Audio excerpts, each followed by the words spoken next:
So hello students, welcome back to my channel AES Study. So students, today we learn how to pronounce word. ठीक है। और आज के इस video में सीखने वाला है, जैसा कि मैंने आप सभी को बताया कि उच्चारण नियम सीखने वाले हैं, वो भी टी का। ओके, यानी कि टी का अलग अलग उच्चारण होता है, जैसे कि देख सकते हैं यहाँ पर तलाबे स, च, त और द। और कब कहाँ कैसे होता है वो हम आज के इस वीडियो में जानने वाले हैं। अगर आप लोग वीडियो पर नए आए हो तो वीडियो को लाइक कर दीजिए और चैनल को सब्सक्राइब अवश्य कर लीजिएगा, ताकि आप इसी तरह से इंग्लिश पढ़ना लिखना बोलना इस चैनल के माध्यम से सीखते रहें।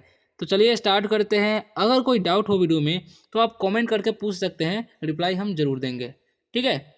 तो यहाँ पर देखिए, यहाँ पर क्या लिखा हुआ है। सबसे पहला है, आपको ध्यान रखना है, याद रखना है कौन सा बात, वो देखिए टी का उच्चारण नियम। ओके, तो देखिए जैसे में लिखा हुआ है THICK। ठीक है, तो टी के साथ क्या है, एच है। ठीक है, तब क्या इसका उच्चारण क्या हो रहा है, थ हो रहा है। तो यहाँ पर पढ़ते हैं THICK। थिक थिक मतलब होता है मोटा, थिक मतलब मोटा होता है। ओके, अब लिखा हुआ है THIN, तो थिन मतलब होता है पतला।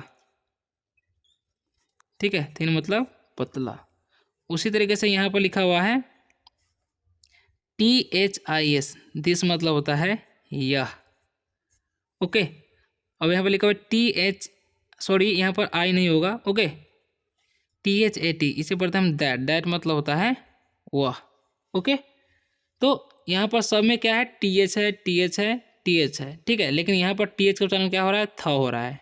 ठीक है, और यहाँ पर भी TH का उच्चारण थ हो रहा है, और इस दोनों में क्या हो रहा है, द हो रहा है। ठीक है, दिस में भी और दैट में भी। तो ये बात आपको ध्यान रखना है, क्योंकि ये जो वर्ड्स है ये सब याद रखने वाला है, इसका कोई रूल काम नहीं करता रहता है। ठीक है, तो ये ध्यान रखना है आपको वर्ड्स मीनिंग। ओके, अब आगे बढ़ते हैं अगले वर्ड्स की ओर।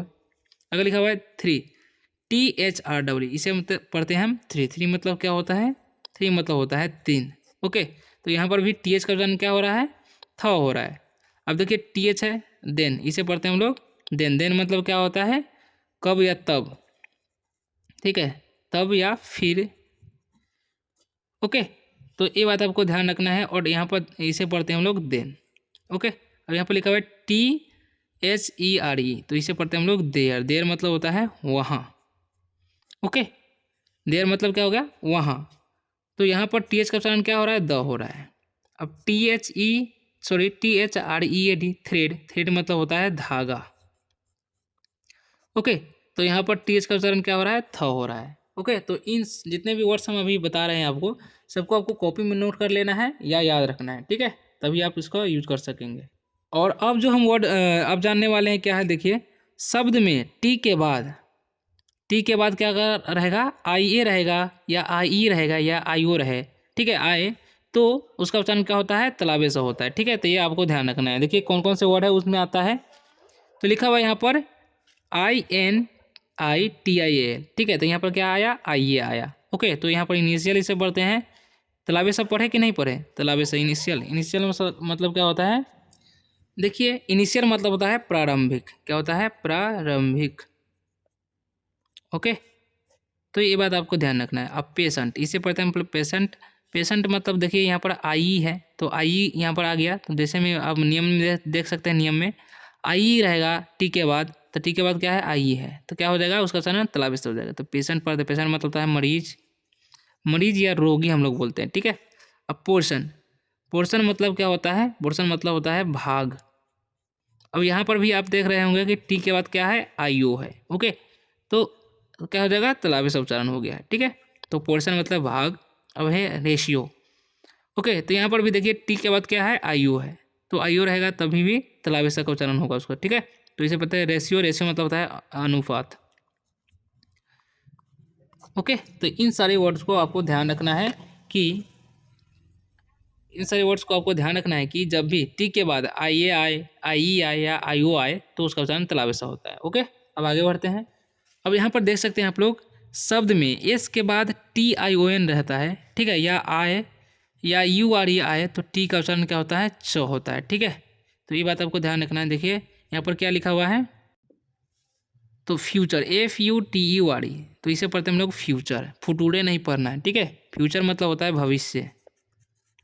ठीक है, और यहाँ पर देखिए टी के बाद क्या आया, यू आर ई आया, यू आर ई आया। ओके, इसीलिए हम इसका उच्चारण टी का क्या हो जाएगा, च हो जाएगा। ठीक है, अब देखिए N A T U R E है, तो यहाँ पर टी के बाद क्या है, यू आर ई है, तो टी का उच्चारण क्या हो गया, च। तब ना हम नेचर पढ़ रहे हैं। नेचर मतलब होता है प्राकृतिक, प्राकृत। ठीक है, पिक्चर, पिक्चर मतलब होता है तस्वीर, तस्वीर होता है। ओके, अब देखिए यहाँ पर टी के बाद क्या है, यू आर ई है, इसलिए हम च का उच्चारण कर रहे हैं टी का। ठीक है, पिक्टर नहीं पढ़ना है। अब यहाँ पर देखिए आपको बोले हैं कि एस के बाद अगर टी आई ओ एन रहता है तो क्या हो जाता है, टी का उच्चारण च हो जाता है। ठीक है, तो एस के बाद क्या है, टी आई ओ एन है, इसलिए इसे पढ़ते हैं हम लोग क्वेश्चन। ठीक है, क्वेश्चन मतलब होता है प्रश्न। ओके, तो इस तरीके से हम जान गए कि अगर एस के बाद टी आई ओ एन रहता है तो टी का उच्चारण च होता है। ठीक है, और यू आर ई रहता है टी के बाद तो क्या होता है, च होता है। ऐसे अब आगे बढ़ते हैं। आगे लिखा हुआ है कि टी एच का उच्चारण टी ट यानी कि ट कब होता है। देखिए T H A M E S, तो इसे हम पढ़ते हैं हम लोग टेम्स। टेम्स मतलब होता है, टेम्स मतलब नदी। ओके, उसी तरीके से यहाँ पर टॉम्स लिखा हुआ है, इसे थॉम्स नहीं पढ़ना है। टॉम्स मतलब होता है व्यक्ति का नाम, यानी कि किसी व्यक्ति का नाम है, तो यहाँ पर है किसी व्यक्ति का नाम है टॉम्स। ठीक है, ओके, तो यहाँ पर टी एच का उच्चारण क्या हो रहा है, ट हो रहा है। यहाँ पर भी ट हो रहा है। ठीक है, तो मिलते हैं अगले वीडियो में किसी और नए शानदार सा टॉपिक के साथ। तब तक के लिए बाय, टेक केयर। और वीडियो कैसा लगा कमेंट में जरूर कर बताइएगा। तब तक के लिए बाय, टेक केयर।